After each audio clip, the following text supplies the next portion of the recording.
Hello my friends and welcome to part 7, the final part of the Yu-Gi-Oh! Master Duel Loner Deck series, Loner Deck Battles Limit 1 Festival Edition. Okay, so in this final part I'll go through all the decks one final time, give a few tips that I didn't mention going through the walkthrough that I saw by looking at them as my opponents were playing them mostly, or things that maybe I found when I played them outside of the duels I showed you. And I'll also give my final verdict as to which one is the best. Maybe even which one is the second best and which one is the worst, if there's any black sheep inside of any of these decks. So anyway, I'll first go through the Rokket deck a little bit. So this Rokket deck, it's okay. It seems good because any of these monsters can be used to go into Strike or Dragon right away. And I think that's very good when you can have a one card play like that. That's actually really nice. And then Striker Dragon of course gets you to the boot stack to launch, which can hopefully get you to special summoning even more and other plays. Yeah. So yeah, it seems fine. It definitely does seem fine. It seems like you should be able to get into some pretty big monsters a lot of the times. Pretty big link plays. It fills its role pretty well. It's pretty hard to go into fusion, but that's not a big deal. And also the synchro, but that's not too big of a deal. But one thing to think about with the synchro is it's actually not too bad to special summon your Rokket Tuner out of the deck with quick launch. I was originally saying you only want to normal summon this. That's not always the case. If you're able to normal or special summon this and then be able to special summon this guy, which lets you special summon out when you control a Rokket, since he counts as a Rokket, he can be special summoned from the hand when you control him. And that's another way you can go into Boiled Savage Dragon, which is kind of cool. You can also, of course, go into Striker Dragon, and then the Striker Dragon adds the boot stack to launch. And if you have Rokket Synchron and the Explode Rokket in your hand, you can actually still special summon both of those to go into Boiled Savage Dragon.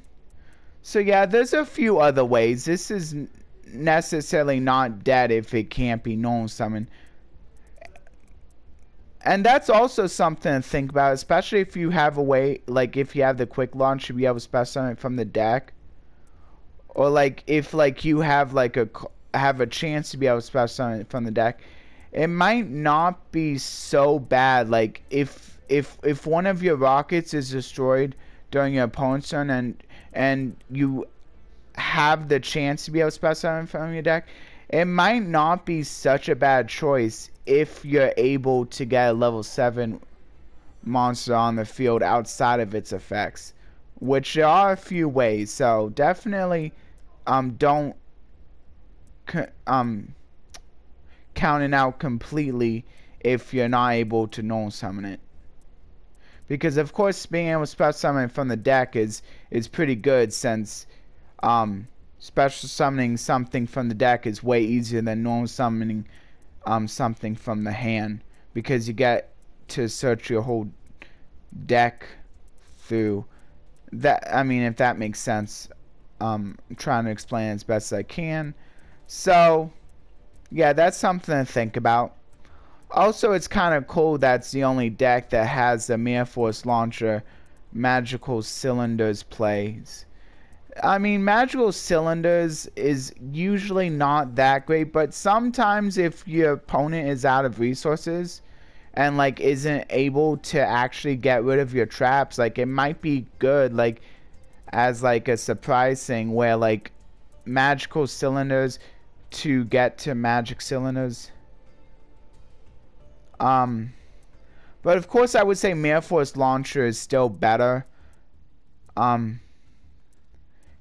Because in order to really have an effect where like they can get rid of Mere Force completely, they technically need to destroy both the Mere Force Launcher and the Mere Force itself. Because if they just destroy the Mere Force, then you can just get back the Mere Force Launcher. So that's what makes that a little bit better, since this is like you can only get it once when this card is activated. But with this you can activate this more than once, so you can constantly keep getting it back. So it's kind of cool. Definitely not really the best like cards, but like I mean, for that kind of versatility, pretty cool, I would say. Especially when like in a Highlander format, it might be kind of hard sometimes to destroy this stuff. So I think having this extra versatility, even if it's not the best, it can be pretty cool, and it can kind of keep opponents from being able to really do much as they're like looking for the answer. It can also stall them out a little bit, and sometimes that's all you kind of need to get into your big plays. Also, of course, another thing is some of these monsters can't be targeted by monster effects, or sometimes even by, yeah, some of these monsters can't be targeted. It's basically just by monster effects, but there are some decks that like have trouble dealing with that kind of a thing. And then this card can't be destroyed by card effects, so that's kind of cool too. So also the protection can be kind of useful as well sometimes. Anyway, that's just my thoughts on that. Pretty cool deck overall, I think. Stargazing Fairies. Now this deck, unlike the Rockets, it does not have a Link 1 play. It doesn't have a 1 card X deck play, which kinda makes it, I guess, a little bit low on the scale, you can say. That kinda does suck for it. But at least the Venus can basically help you go into the Protector of the Agents right away. But even that's not necessarily the best, like, because like it sends it to the graveyard, and you'd much rather have the cards that it can get into your hand. And yeah, so I would say the effect where Sanctuary in the Sky is on the field is much better. But at least with some cool combo I didn't even think about is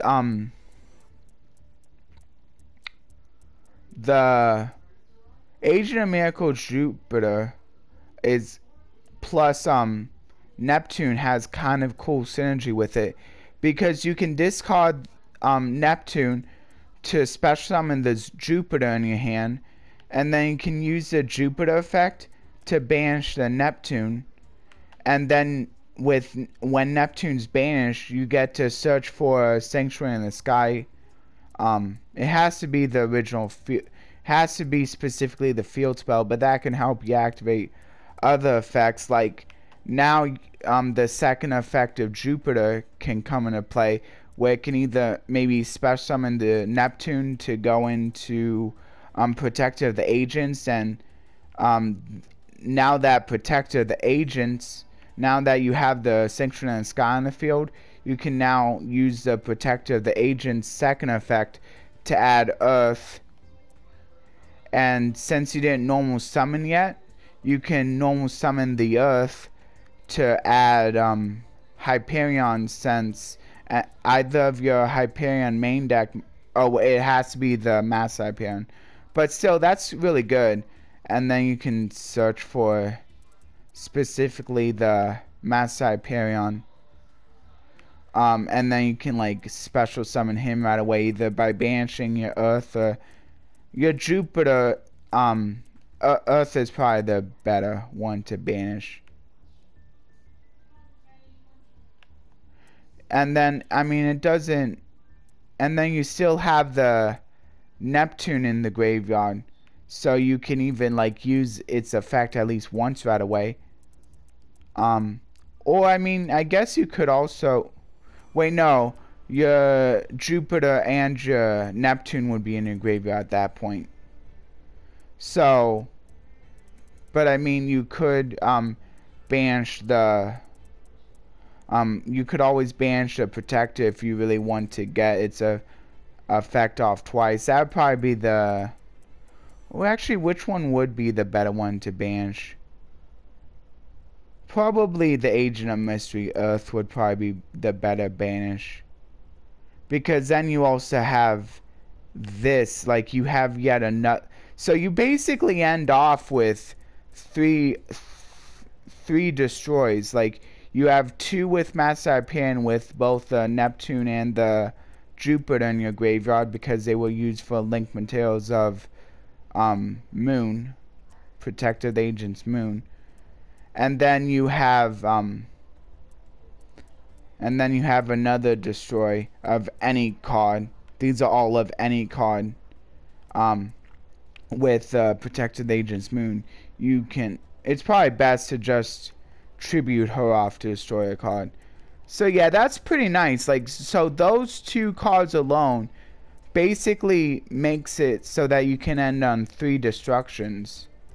And of course you don't have to special summon the Neptune back from your banish pile if there's a better option.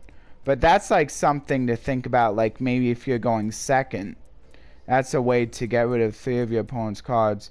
Of course, that's assuming that your opponent doesn't have any way of stopping those plays. Still, not too bad. If they don't have any ways of stopping those plays, you can have 3 destroys. So that's just a little line that I thought about when my opponent was kind of doing that whole discarding to special summon Jupiter, and then Jupiter to special summon the... Well, I don't know if they did the Jupiter special summon to... Well, they did the Jupiter to banish Neptune, but I don't think they used the Jupiter to special summon the Neptune. I think they might have had, like, better things they could have done at that point. But it's a pretty good little synergistic combo for early on in the duel. There's definitely other plays you can make with that sort of thing.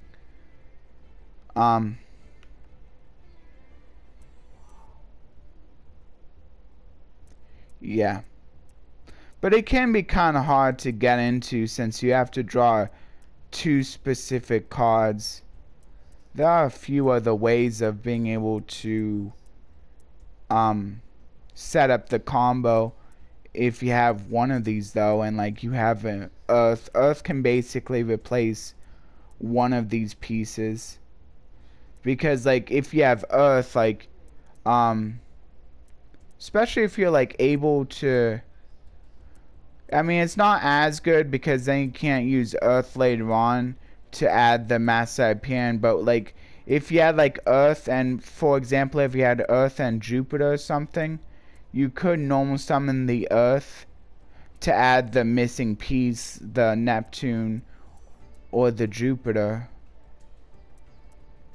Or I mean, you could also if you have Neptune and Earth, you could discard the Neptune to special... Well, no, this only works on normal summon, so you would have to normal summon Earth.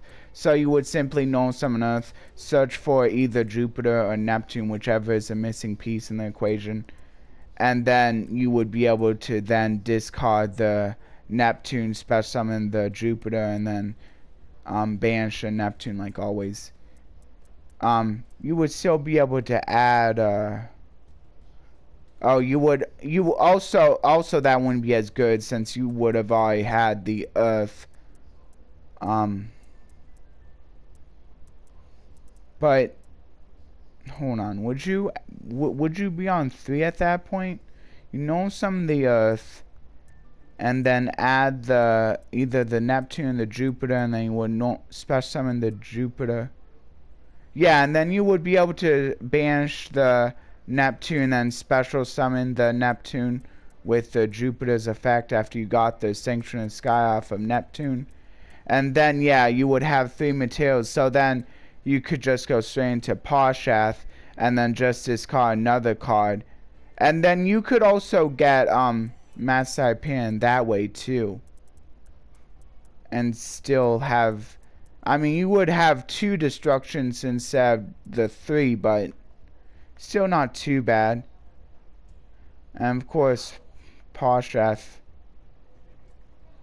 Yeah, because like you wouldn't be able to add any fairy, so you could also add the other Hyperion too, or like any of your other fairies. There might be a better play since you could add any of your other fairies. I don't know. I think the Master Hyperion is probably the best one to get still. If like you didn't have the Master Hyperion. And then if you did, maybe the other Hyperion. Or maybe even Diviner of the Herald. I don't know. Maybe not that one. I mean, searching for a tuner may not necessarily be bad either. Also, the Earth is a tuner. So in this kind of a thing where if you end up with Neptune, Jupiter, and Earth, you could go into a level 7. But that's a level 7 you could go into. And it doesn't seem as good as simply going into Celestial Night Lord Parshath. So yeah, that's a pretty cool play. So yeah, those are probably some of the best, like some of the best starting hands. Having either Earth or Neptune, or Earth and Jupiter, or Neptune and Jupiter. Some kind of combination of that. So I guess like pretty much any combination of these 3 cards could get you some pretty nice plays. But again, that's still like, I guess that's a little bit better odds since it's 3 monsters instead of just a specific 2 that you would need to get. But still, it's kind of specific.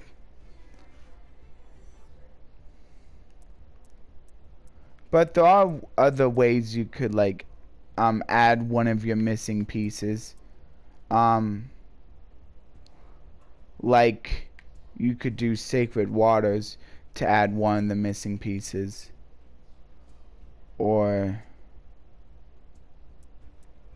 yeah, Sacred Waters. So technically you have 4 ways of getting to a combination of any of those 2 monsters. So that's pretty cool. I guess technically 5 since this can set the thing. But I'm talking about on that very same turn. I mean, I guess you're going first. If you're going first, you can like still just set this if you don't have all the pieces. That's probably one of the better hands though. Of course, like having some hands with the Sanction in the Sky plus yeah, of course if you already have Master Hyperion, for example, that can already be pretty good. Master Hyperion with maybe like an agent to summon it. But I'm still going with like any combination of these 3 is probably like one of the better hands you're hoping for. Anyway, so but other than that, I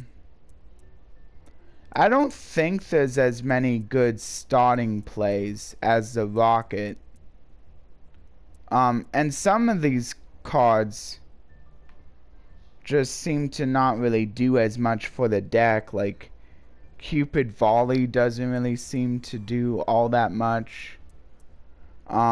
Cupid Serve, I don't think you really want. I mean, the Jupiter plus Neptune, I mean, I guess you could banish the Neptune, and you could also banish the Zera to maybe special summon that later on with the Cupid Serve. But like most of your stuff, they don't really want to be banished, or they don't really have any synergy with that. And plus, there are better ways of being able to banish the things that want to be banished. Like, since this is a light fairy, of course, you can always just banish the Zera with the Master Hyperion. Or you could banish the Neptune with the Master Hyperion on Jupiter. Or, like, of course, the Majesty Hyperion can banish stuff too. And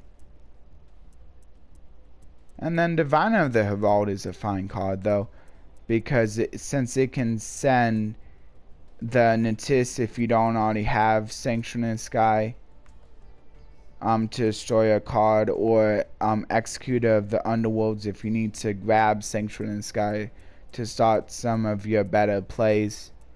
You can easily send those, either one of those, to get whichever effect you need.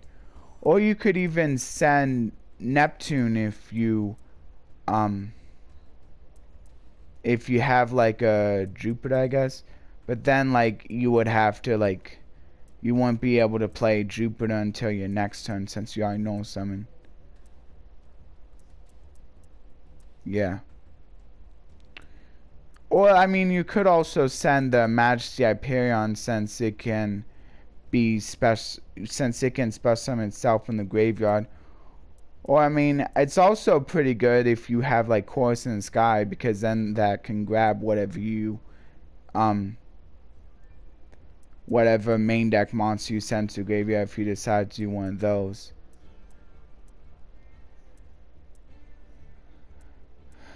Yeah. And then Agent of Force Mars seems really weak for this deck too, but I guess it's probably a fine play, because you need all the agent help you can get when you're only allowed to play one of each. And this is probably all the agent cards anyway. I think so. If there's other agent cards you could have put in though.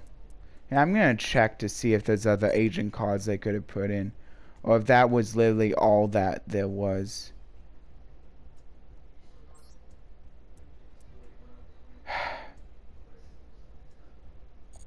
Don't really want you to see the deck.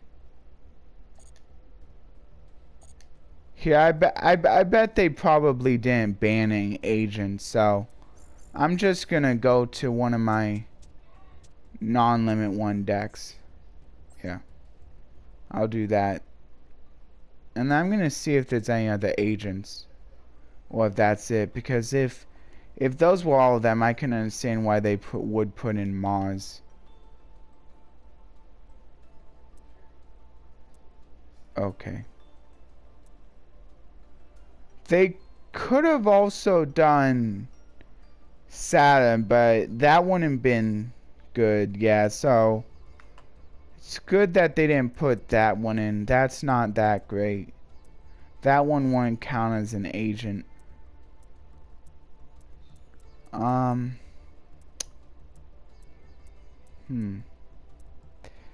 They could have also put this one in. Once per turn during a standby phase, if you controlled this face-up card in your monster zone and had no cards in your hand at the end of the opponent's last turn, draw 1 card.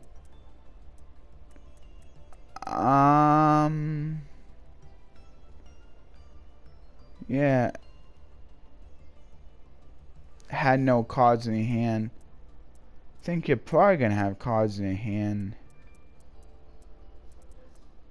But at least this one is 1700 defense, unlike the Mars, which is probably mostly gonna have 0 attack and defense, because You're not really gaining life points in this deck very much, except with that one situational gain life points card. Still, I guess it's an okay pick. This one might have been better, though. This one might have been better. It's also situational, but it seems a little bit less situational than Mars. So I don't know. Yeah, there were some pretty good bad picks for that last agent's slot. So I guess they did fine with putting in Mars. Might have rather had that that card that would have drawn you a card situationally, but it's fine though.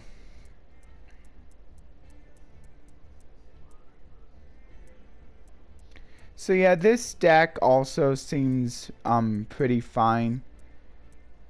But like your opponent can also like mess you up a little bit if they have like spell and trap removal. This one is a little bit more susceptible to spell and trap removal than the last one.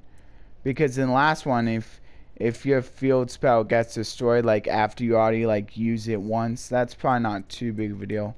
And sometimes you would even just destroy yourself with a Striker Dragon to add a Rokket without like needing to destroy your own Striker Dragon. Because normally after the first use, it's probably not as useful once you already have an established field. Yeah. Because it might be, it's kind of difficult once you have an established field to be able to special summon monsters if your opponent controls more. Or like, I mean, you could still use the special summon from your hand effect later on, but I don't know. It might be better just to use it as like destruction. No, it has, no, that doesn't work because Striker Dragon has to destroy wait, no, does Striker Dragon destroy a face-up, any face-up card? Or does it have to be specifically a monster? Oh yeah, it has to be specifically a monster. Yeah, that's why that, because otherwise people would be doing it, I bet. So yeah, basically this deck relies a little bit more on the spells and or traps that make themselves Sanctuary in the Sky when they're on the field. And the graveyard is okay too, but mostly it should be on the field. And then Fallen in Sanctuary can't even be activated if you don't have any searchers. Neither can Sacred Waters technically.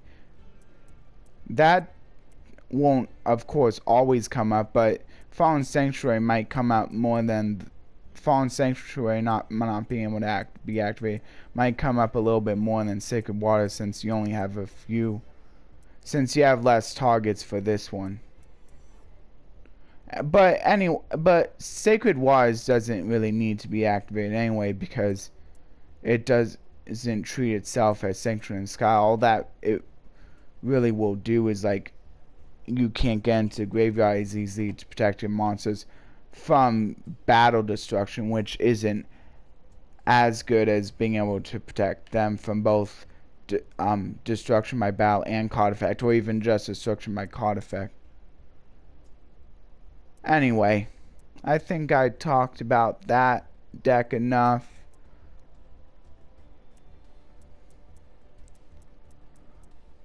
Also, I guess is also the thing that since your links are a little less generic, it might be kind of hard to do stuff with monster you steal via Crackdown. Anyway, here's the last deck, the All-Seeing Reptilian Eye.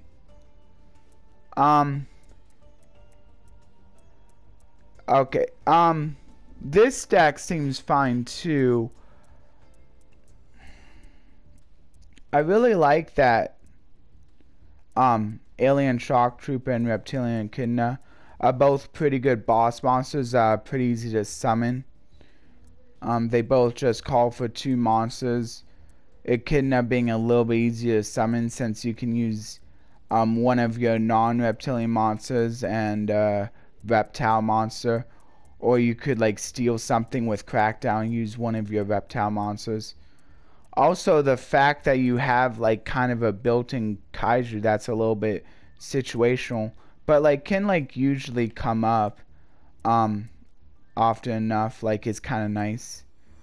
I'm talking about Vasky. If you're able to get 2 of your opponent's monsters down to 0 attack, or even just use one of your monsters with 0 attack and one of your opponent's monster, either way, it can either be like a little bit better than kaiju. It's going to be a little bit better than kaiju if you can even distribute one of your opponent's monsters off, since this doesn't restrict any of your other summons, and also it goes to your field instead of your opponent's.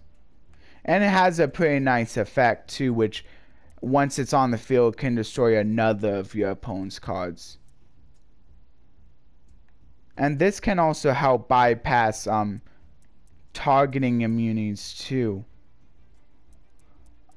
It can bypass a lot of different protections, just like why the kaijus are played. So I kind of really like that. Also, the whole alien shock trooper, if you can send the Earthbound Immortal and your opponent has a bunch of monsters, and then you can do that right before it's being destroyed, and then special summon out a bunch of monsters from your graveyard, is a pretty nice play, including the Earthbound Immortal maybe too, if you have if either you or your opponent has a field spell. But it's also nice that this deck doesn't rely on its field spell, kind of like the fairy does, kind of like the fairy deck does, but that's mitigated a little bit by the fact that the fairy has a few different ways of being able to get like a card that's treated like Sanctuary in the Sky on the field also. So yeah. And of course it has less weight. I don't think that the field spell can be searched. I think the only way you can actually search for the field spell is with ramifications. There's no other way to search for the field spell in this deck. Of course, the Reptilian Rage is also kind of nice, not only for its attack boost, but also for the ability to make one of your monsters become reptile type, so that it can be even easier to bring out Alien Shock Trooper, or Echidna, that for that matter. Also, one thing I wasn't thinking about is you could use Servant if you're about to like summon another monster or something and there's no other face-up monsters on the field. You could use Servant to go into like Almirage or Clan Rushka or even Link Karibo. That's kind of nice. And then now you don't have to worry about its downside, where if you control another monster, it's destroyed since it's no longer on the field. But it is kind of annoying because your opponent can easily mess it up just by simply having a face-up monster. So I think that's probably its best use, to be used as link material. I didn't even think about that. And I think another strong point about going for this deck is the fact that it seems to have a lot better ways of being able to make a comeback victory than the other decks do. If you can find a way to get rid of all the monsters on your opponent's fields for the fairies, or for the fairy deck, or the like if you have a mass board wipe for either the fairy deck or the Rokket deck, I feel like sometimes it's hard for them to make a comeback. Sure, the Rokket deck can like slowly special summon more and more stuff from the Rokket, more and more stuff with their rockets, and that can be kind of cool. But like if they're basically top decking, it can kind of be hard for them to make a comeback.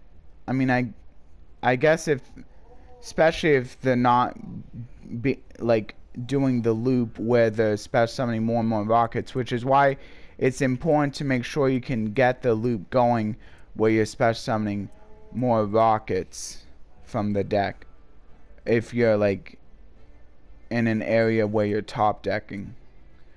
Because otherwise, like if you're just normal summoning, I mean, I guess you could just normal summon a rocket on layer turn, then hope, or set, like, and then hope it's destroyed. Well, pretty much destroying anyway to special summon a rocket during your next turn. So I guess there is that. And then the fairies, though, unless they specifically have Majesty Hyperion, the Master Hyperion can only be special summoned from the hand. So, yeah, if that goes to the graveyard, it can be kind of hard unless they specifically have that one card that can add it back to hand. But if they already used it, there's not really, I don't think, much of another way in order to be able to like add it to their hand. But with this deck, like if your opponent, like if it keeps going and you're able to like eventually like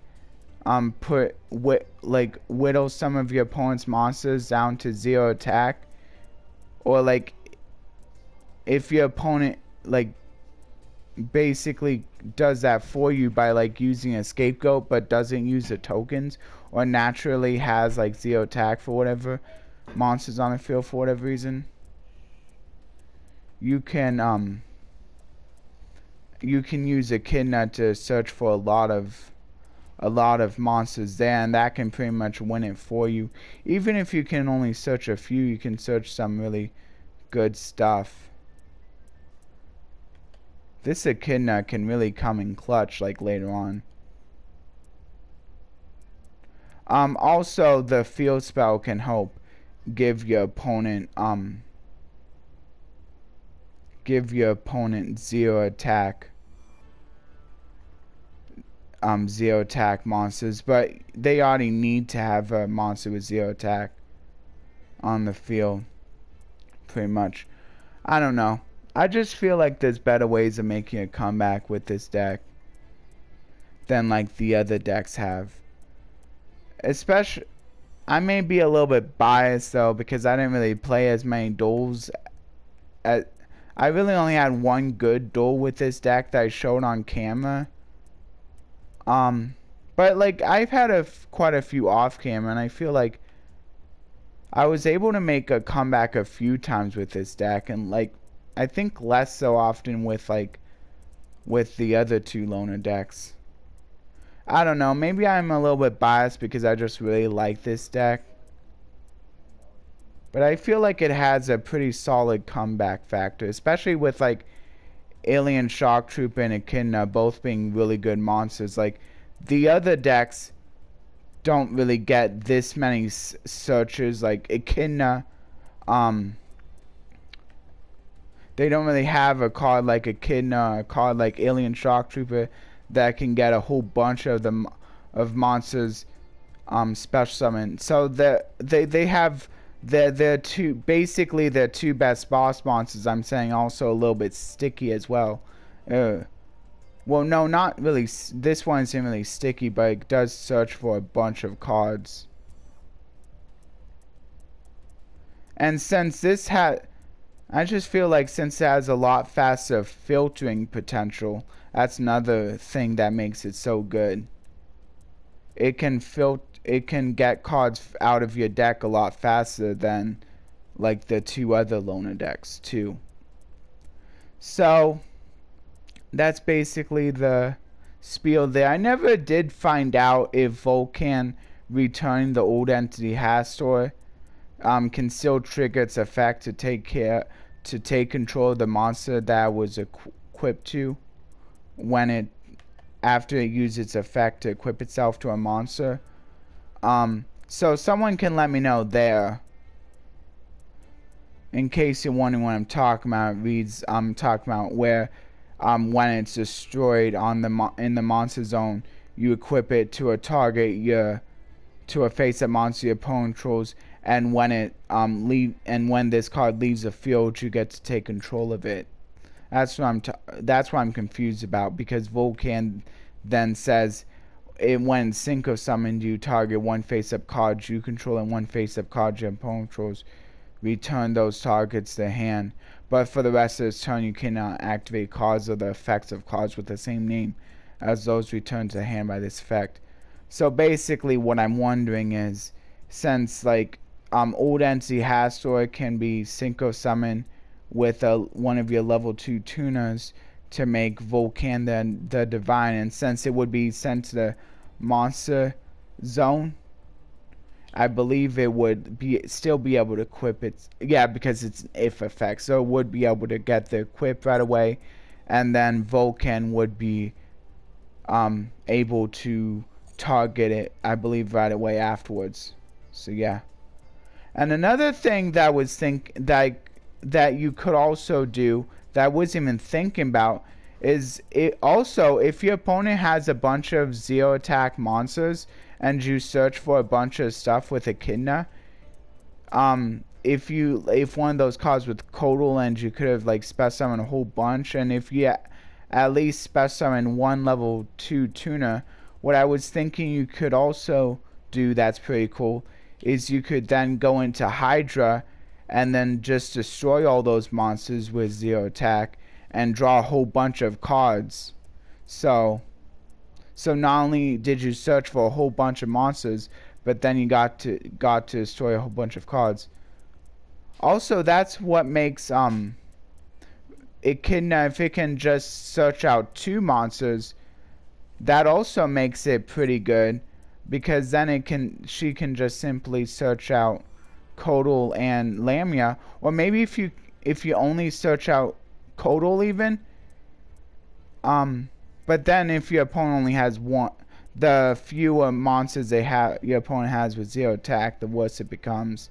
So maybe like if they have at least 2, this can be good. And sometimes you can have an easy way to go into this after you're done searching your cards with Echidna. So you have a pretty nice follow-up play as well. So I think that's also really nice. Yeah. Also, this isn't too bad either, because this is another way to change opponent's monster's attack to 0 as well, and it gives you another search 2 on opponent's death. So there's quite a few ways to search for your reptiles in this deck.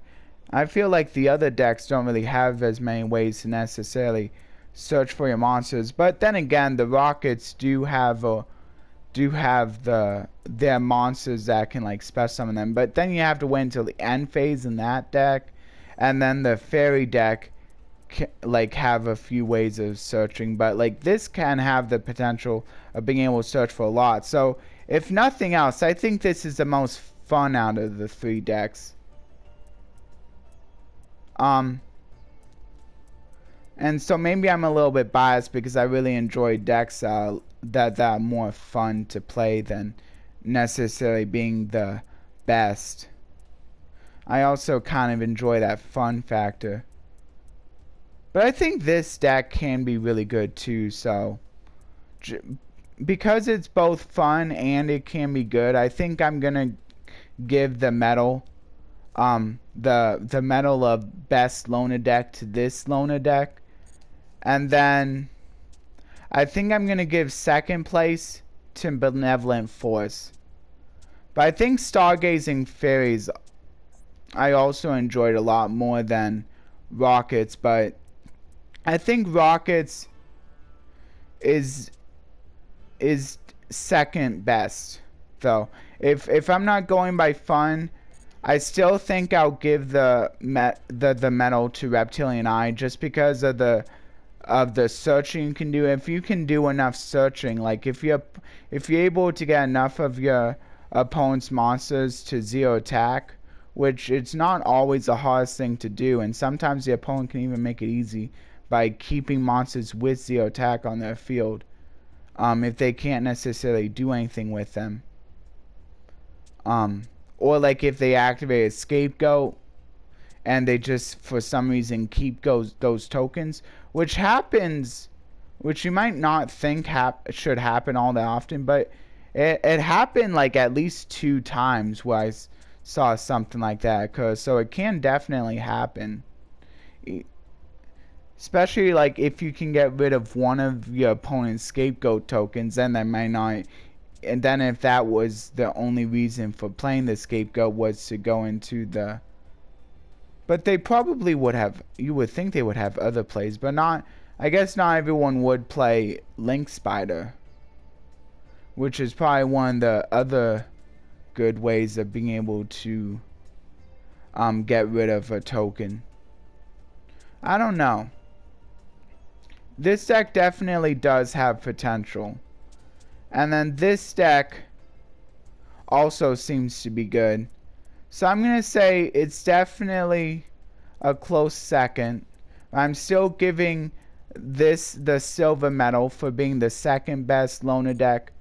But I'm going to give this a silver medal for being the second best fun loner deck. For fun value only. But I'm going to say it is the worst since it relies so much on the Sanctuary in the Sky, and if your opponent is able to get rid of it somehow, then it might not work as well on subsequent turns if you can't kill them right away. Like if they simply activate a Hoppy's Feather Duster or another way to get rid of like Sanctuary in the Sky, then it might not work as well on other turns. So you might have to kill them quick, or you might just lose the chance. I mean, it doesn't... That's not always the case when you need Sanctuary in the Sky, but it does get a little bit worse when you don't have it. Or when you lose it. But I guess if you're already winning, sometimes you can just win still. But if you want to make a comeback without Sanctuary in the Sky, that can get a little bit difficult. Or if you don't have Majesty Hyperion, it can be a little bit difficult to be able to make a few follow-up plays if you're top decking, I feel. I think this one might have the worst potential for when it's top decking to like still be able to win. Yeah. Anyway, so there's my things. Now, it might have not been, so definitely please let me know how you think I did on the reviews. If you found anything interesting about the decks, you can let me know there. And if you're, playing the, if you tried any of the loner decks yourself, you can definitely let me know how long you played with each loner deck and which one is your favorite. And yeah, but I think I'm gonna end it right there, and I'll go into legacy pack opening now. So anyway, I hope you all enjoyed the reviews of each of the loner decks. Please like, share, and subscribe if you did, and considering that notification bell for regular content. I'll be doing another Let's Play where I go through a few solo mode duels. It will be this Friday, and then I'll do another one on Monday. So that's when and next week is when I'll be starting doing it 2 times a week, both Monday and Friday. So anyway, I'll go into a loner deck now. I mean, open a few more legacy packs for those of you who are interested in that.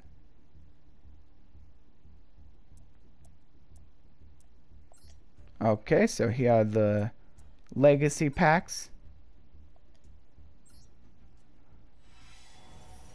I think the loner decks were a little bit hard to review because Highlander is just such an interesting format.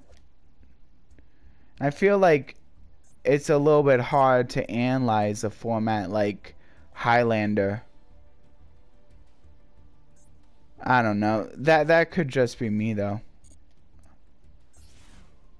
But I do think that Highlander is a little bit harder to play than the other formats. I think this was one of the harder formats. But I think I did finally find a good deck to use for the event, and I'll go through that tomorrow. I'll also pin that comment for those of you who aren't watching this far. But for those of you who are, definitely thank you so much for taking the time to also watch the multi-pack opening. Time Wizard, nice. That was a Joey Wheeler card, that Time Wizard. That was one of his most popular cards.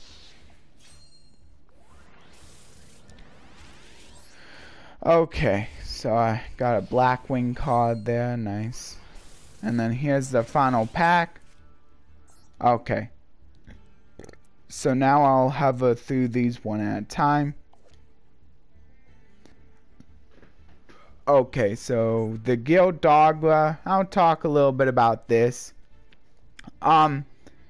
This one can be useful if you want a way to send a monster from your active deck to the graveyard, but usually the decks who want to do that, there's better ways of doing that, like Dogmatica Punishment or Drytrons have that Diviner of the Herald to send any of the fairy extract monsters to the graveyard, where it's mostly just that one synchro that adds a ritual spell, or I think ritual monster when it's sent to the graveyard. You can choose either option. So yeah, there's better ways, but it was kind of good. I think it might have been good when those ways didn't exist. Anyway, the next card, Ice Princess Zero Ort, or however you pronounce it. Kind of cool. It changes the face-up monster's attack to 0. So that's kind of cool because I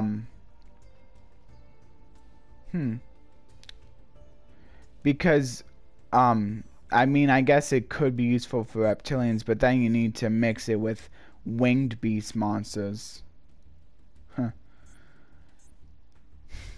Still, like, it can also be used in combination with that level, with that rank 4 the Ragnar Zero that destroys the monsters, a monster whose attack is different from its original attack. You can pair it up with that.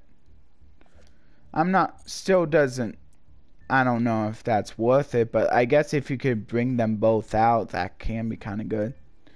And then of course Time Wizard is an iconic Joey Wheeler card for those of you who watch the anime.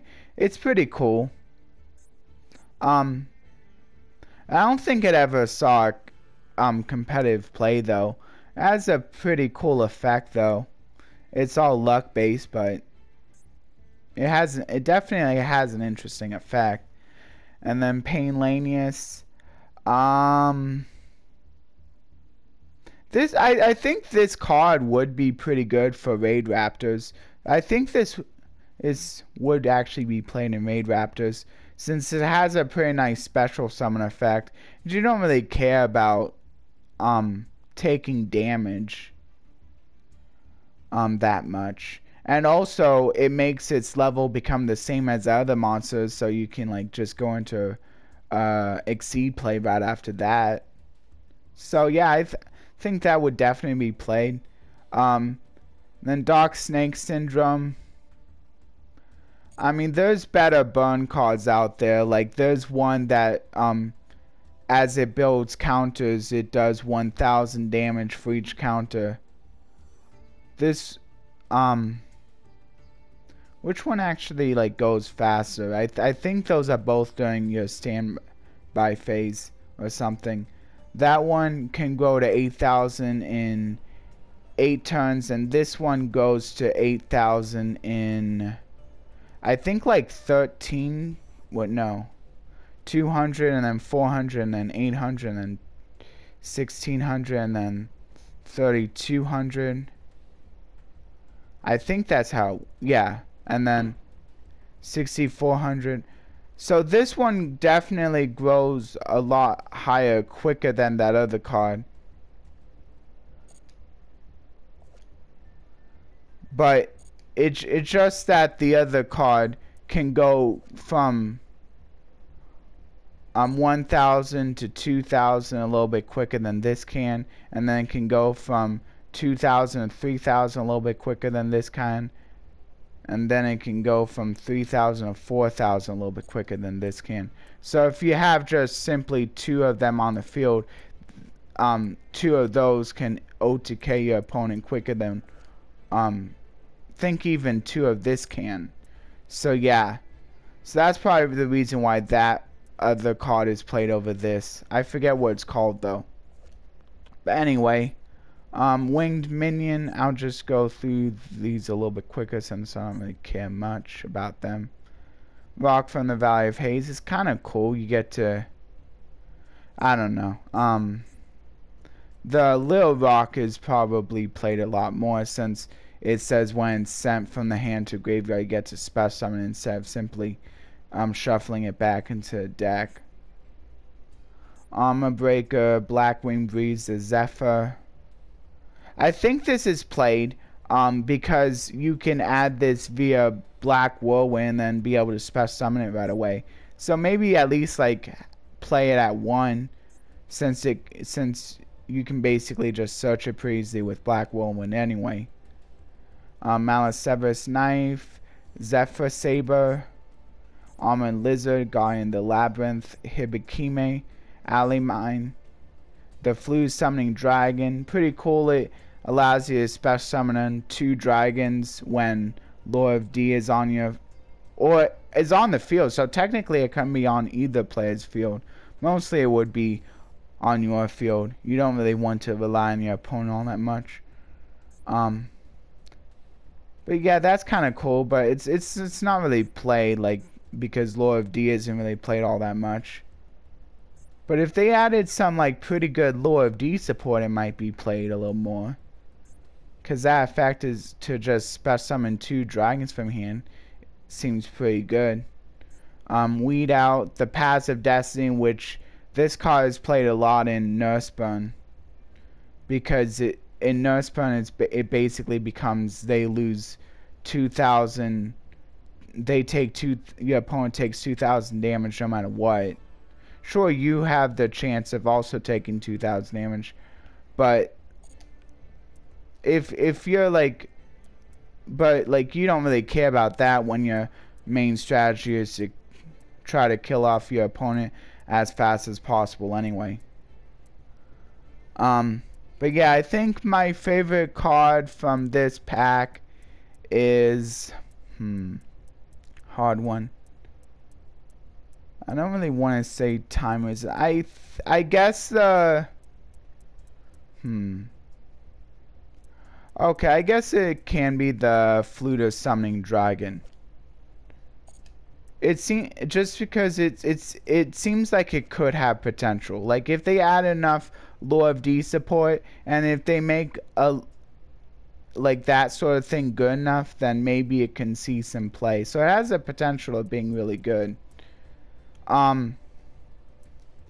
But yeah, definitely let me know what your favorite card or favorite set of cards were from this pack, and you can let me know the reasons why. You can have different reasons for each, or you could like give me a set of cards and have the same reason for all of them. That's fine too. Anyway, I really hope you enjoyed the pack opening for those of you who stayed, and hopefully I'll see you in tomorrow's video. Bye everyone.